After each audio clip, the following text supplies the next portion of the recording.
அனைவருக்கும் வணக்கம். சற்றுமுன் வெளியான முக்கிய அறிவிப்பின்படி 60 வயதிற்கு மேற்பட்ட மூத்த குடிமக்கள் அனைவரும் பயன்பெறும் வகையில் மாதம் ரூபாய் 10,000 வருமானம் தரக்கூடிய முக்கியமான புதிய அறிவிப்புகள் வெளியாகியுள்ளன. இதை பத்தி விரிவாக வீடியோல பார்க்க போறோம். வீடியோவை கடைசி வரைக்கும் முழுமையாக பாருங்க. வீடியோக்குள்ள போறதுக்கு முன்னாடி இந்த வீடியோக்கு ஒரு லைக் பட்டனை பிரஸ் பண்ணிக்கோங்க. வாங்க வீடியோக்குள்ள போகலாம். நாடு முழுவதும் மத்திய மாநில அரசுகள் 60 வயதிற்கு மேற்பட்ட மூத்த குடிமக்களுக்கென்று பல்வேறு வகையான நலத்திட்டங்களை செயல்படுத்தி வருகிறது.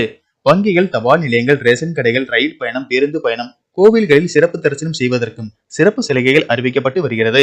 மேலும் ஓய்வூதியம் சார்ந்த திட்டங்கள் சலுகைகள் வெளியிடப்பட்டு வருகிறது. இந்த நிலையில் 60 வயது நிரம்பிய மூத்த குடிமக்களுக்கு முக்கியமான மகிழ்ச்சியான அறிவிப்பு ஒன்று வெளியாகியுள்ளது. அந்த வகையில் மாதம் ரூபாய் 10,000 வருமானம் தரக்கூடிய ஒரு திட்டத்தை மத்திய அரசு அறிவித்துள்ளது. இந்த திட்டத்தின் பெயர் அடல் பென்ஷன் யோஜனா திட்டம் ஆகும். அடல் பென்ஷன் யோஜனா திட்டத்தின் மூலம் 60 வயதை கடந்த பிறகு மாதந்தோறும் உறுதியான ஓய்வூதியம் கிடைக்கும். இந்த திட்டத்தின் சிறப்பம்சம் என்னவென்றால், இளம் வயதில் சேரும் போது மாதந்தோறும் செலுத்த வேண்டிய தொகை குறைவாக இருக்கும். உதாரணமாக 18 வயதில் ரூபாய் 5,000 ஓய்வூதியம் பெற விரும்பினால் மாதம் 210 ரூபாய் மட்டுமே செலுத்தினால் போதும். ஆனால் 40 வயதில் அதே ஓய்வூதியத்தை தேர்வு செய்தால் மாதம் ரூபாய் 1,454 செலுத்த வேண்டியிருக்கும். அதனால் இளம் வயதிலேயே இந்த திட்டத்தில் சேர்வது அதிக லாபம் தரும்.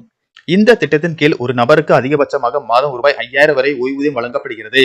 கல்யாண மாணவர்கள் இந்த திட்டத்தை குடும்ப நலனுக்காக பயன்படுத்திக் கொள்ளலாம். கணவன் மற்றும் மனைவி இருவரும் தனித்தனியாக கணக்கு திறந்து ரூபாய் 5,000 ஓய்வூதியத்தை தேர்வு செய்தால் 60 வயதிற்கு பிறகு அந்த குடும்பத்திற்கு மாதம் 10,000 ரூபாய் ஓய்வூதியம் கிடைக்கும். சுருக்கமாக சொல்ல போனால், குறைந்த முதலீட்டில் எதிர்கால பாதுகாப்பை வழங்கும் இந்த அடல் பென்ஷன் யோஜனா சாதாரண மக்களுக்கு நம்பிக்கையான திட்டமாக திகழ்ந்து வருகிறது.